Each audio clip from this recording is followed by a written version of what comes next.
రాష్ట్రంలో కూటమి ప్రభుత్వం అధికారంలోకి వచ్చిన సంవత్సర కాలంలో సుపరిపాలన బాగుంది. కృష్ణా జిల్లా టీడీపీ అధ్యక్షుడు కొనకళ్ళ నారాయణరావు అన్నారు. బుధవారం కోడూరు మండలం విశ్వనాథుపల్లిలో నిర్వహించిన సుపరిపాలనలో తొలి అడుగు కార్యక్రమంలో భాగంగా ఇంటింటికి వెళ్లి ఏడాది పాలన ఎలా ఉందని ప్రజలను స్వయంగా అడిగి తెలుసుకున్నారు. టీడీపీ సంక్షేమ పథకాలను ప్రజలకు వివరించారు.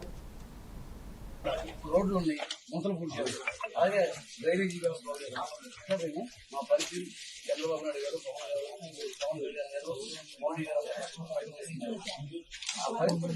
డెవలప్మెంట్ చేసింది మీకు బాగుందా? మీ అభిప్రాయం చూస్తున్నాను. బాగుందా?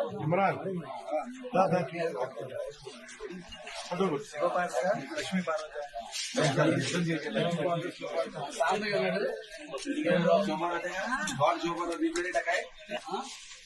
ఇంకా ఎన్నికల ముందు ఇచ్చిన హామీ కాకుండా ఇంకా చేసాం. మీరు దాని మీద మీ అభిప్రాయం ఎలా ఉంది? మంచి పరిపాలనలో తొలడుగు ఇది మాకు. మీరంతా మళ్ళీ